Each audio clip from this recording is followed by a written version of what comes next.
Hey everyone, it's Dr. Ramani. So have you ever had this feeling? I really want to get some kind of revenge on the narcissist. Does that make me a narcissist? So welcome back to this YouTube channel on narcissism. Let's unpack that question because a lot of people struggle with this, right? The syllogism is that if narcissistic people are vindictive, and I'm feeling vindictive or even thinking vindictive thoughts about the narcissistic relationship in my life, does that make me a narcissist? Again, super interesting conundrum because, I had some conversations about this. I did a little bit of research. I've watched some people struggle with this very issue, had an insightful conversation again with Terry Real, who told me some thoughts that his wife, Belinda, who's also a therapist, shared with him. And the insight that came out of that conversation was actually really spot on. And I'm hoping that some of this will help you manage some of the negative feelings you have when you do feel vindictive, okay? So if you are in a narcissistic relationship, now especially if the relationship ends and then the narcissist is the one who ends it, I can guarantee that you're going to have obsessive thoughts of vindictiveness, plan on it. And this will be 1,000 times more compelling if they left you for someone else. Now, most pointedly, if it's a romantic relationship, you may ruminate about their new relationship failing, or who is this new person, and you might even have this fantasy about their relationship failing or something bad happening to your ex. These are thoughts, and they're thoughts you can't get out of your head. You may ruminate about things about like the narcissistic person in your life, they lose their job or they're publicly shamed. If it's a workplace situation or a business associate and the thing falls apart, you may ruminate about them failing or having to, face the IRS or something. You dream of the day that they're arrested or that they go bankrupt. The challenge is that many survivors of narcissistic abuse are really empathic people. So you all struggle with having such overwhelming vindictive feelings. So I've had people say to me, I know, I'm such an evil person, but I would love it if someone stole his motorcycle. I'm like, well, you got to up your definition on evil, right? And then survivors will say, God, I'm not the same kind of vindictive as the narcissist, am I? I'd actually argue that these are different flavors of vindictiveness. And this is where that insight from that conversation and looking into the family systems literature gives us some thoughts.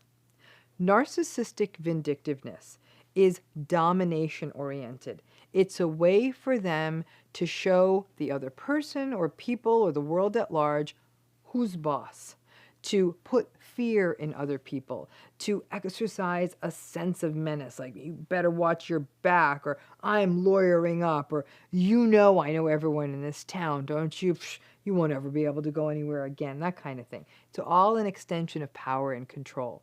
The narcissists maintain the grandiose idea that nobody can cross them and get away with it.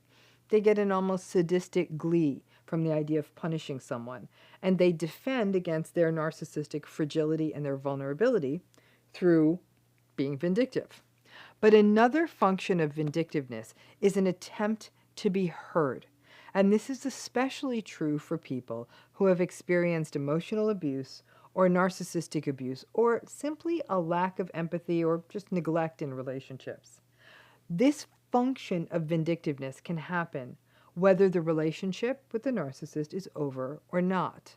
In a narcissistic relationship, you are not seen or heard unless they need you for something or you do something that rocks their world and gets their notice, and that can include vindictiveness. The vindictiveness in whatever form it takes. It becomes a way for a person in a narcissistic relationship to be seen or heard because now you're speaking their language. Their language doesn't include empathy or compassion or kindness or goodness, but vindictiveness, yeah, that's a language they know. Sometimes that vindictive action by you is the first time in a long time that the narcissistic person may drop what they're doing and look up long enough to notice what it is you're doing. And then, of course, when they recognize that it's vindictive, they completely lose their minds and come back at you with double the fierceness and revenge. But they will notice. And the hypothesis is then that if you take on the vindictiveness, basically that narcissistic posturing, that you learn, that's what's getting me heard. But that vindictiveness in you, that feeling, it does something else. You're trying to tick those boxes of addressing injustice. Your vindictive gesture may not set it all right. It may not even set it a little right, but it may help. One of the biggest impediments to healing is the sense of injustice that these relationships evoke. They are unfair. Narcissistic people get away with so much. There are very few consequences for their behavior.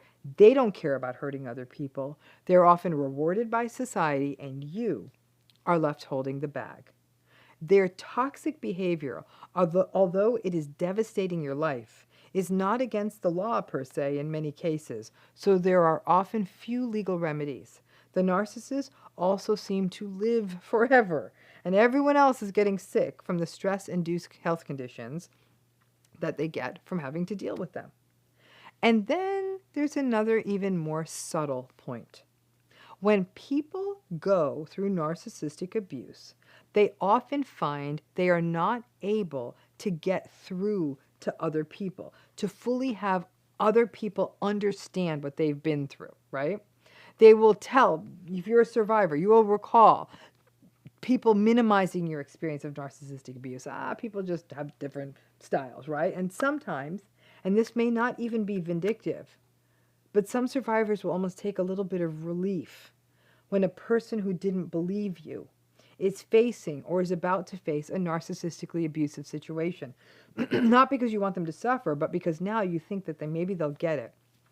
Survivors can feel almost desperate to have the people around them get it. And they recognize that sometimes almost wishing a bad circumstance on someone is the only way they will get it. So the idea of feeling or even behaving vindictively as a way, even if this relationship is ostensibly over, to finally be heard may be part of the vindictive process that many survivors experience. You know damn well I am not a fan of vindictive behavior. I don't think it's good for you. But I am the first one to experience a slight bit of justice when I see a narcissistic person finally get their due. I am just never going to be a believer of someone initiating that vindictive set of dominoes and making them topple all the way down. I encourage people to take a path of patience, and that the true revenge is that the narcissist has to be the narcissist forever, and you at least have a shot at a genuine and compassionate life. But for folks who are hurting now, who aren't being heard now, that long-term play, it doesn't feel very satisfying. The challenge is that many survivors of narcissistic abuse, people who are good people, who do have empathy, vindictiveness is actually really not in your nature. So to even be thinking that way is foreign to you and can often result in a sense of almost self-punishment because now you see yourself as the bad one. I personally see you as the human one, and in this video want to humanize where those vindictive feelings are coming from.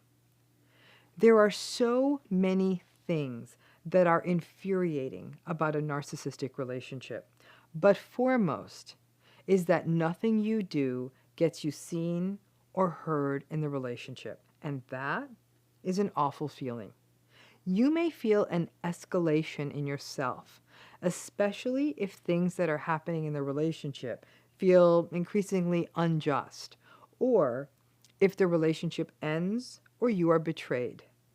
The vindictiveness, whether through thoughts or actions, may serve to create a sense of justice for you, even though it's hard to get, or just to feel heard. However, while I understand the functionality of it, it gets complicated. You want to be heard, you want justice, I get all of that. The fallout is the bad feeling it leaves in you. Be aware of that. And finally, be very careful. Vindictive behavior carries risks.